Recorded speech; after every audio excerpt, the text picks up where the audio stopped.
Isu Anies dicopot dari Mendikbud gegara telikung Jokowi saat Belanda kembalikan tongkat komando Pangeran Diponegoro.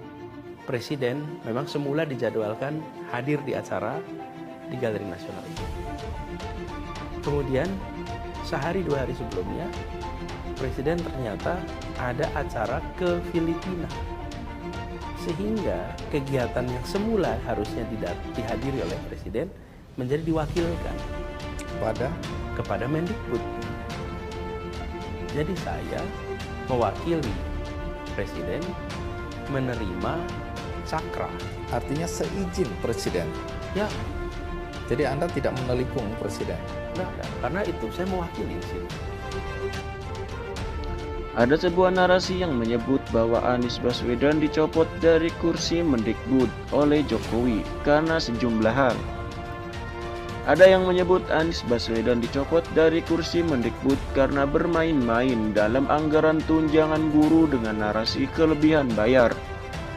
Namun Anies membantahnya karena ex-gubernur DKI itu justru mengaku bahwa dialah sebenarnya yang melaporkan kasus kelebihan bayar itu ke Kemenku. Anehnya, kata Anies, dirinya justru dicopot dari kursi Mendikbud usai temuan kasus itu. Ada pula narasi yang percaya bahwa Anies dicopot karena Jokowi merasa ditelikung soal tongkat komando Pangeran Diponegoro usai dikembalikan oleh pemerintah Belanda. Anies pun langsung menjawab tudingan soal tongkat komando tersebut. Menurut dia, suatu hari pemerintah Belanda menghubungi pemerintah Indonesia. Mereka berniat mau mengembalikan tongkat pusaka alias tongkat komando milik Pangeran Diponegoro yang dirampas Belanda ketika pahlawan itu ditangkap. Ketika itu, seharusnya Jokowi lah yang dianggap pantas menerima pengembalian tongkat Pangeran Diponegoro. Namun Anies dianggap menelikung dan menerima tongkat pengembalian dari Belanda.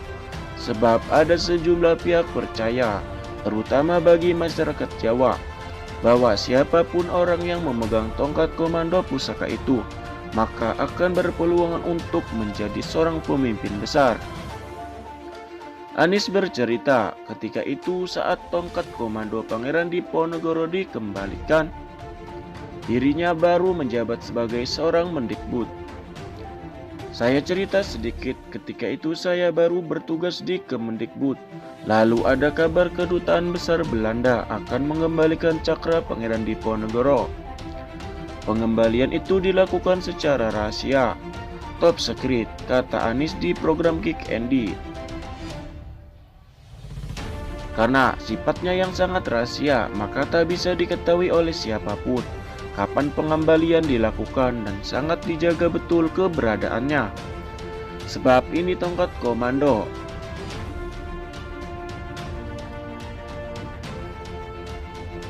Sebab ini tongkat komando tak ternilai harganya. Banyak orang yang coba memburu barang ini. Akhirnya Belanda melakukan operasi khusus dan saya lapor ke Presiden, kata Anies. Adapun pengembalian sedianya akan dilakukan ke Galeri Nasional dengan balutan acara pameran Raden Saleh sehingga tak terendus kedatangannya. Jadi cakra tadi dibawa siapa kita tidak tahu. Penerbangan jam berapa, kapan, enggak ada yang tahu. Ketika itu awalnya Presiden Jokowi disebut akan menghadiri proses serah terimanya. Namun karena belakangan dia harus bertugas ke Filipina, maka Anies lah yang menggantikannya. Apalagi menjadi hal yang wajar dalam protap pemerintahan. Ketika kepala negara tak bisa hadir dalam sebuah acara, maka menteri yang relevan akan menggantikannya. Jadi saya bukan menelikung. Sehari sebelumnya Presiden ada acara ke Filipina, sehingga acara yang harusnya dihadiri Presiden jadi digantikan kepada Mendikbud. Saya mewakili menerima cakra, ya seizin Presiden, jadi bukan menelikung. Saya mewakili, kata Anies.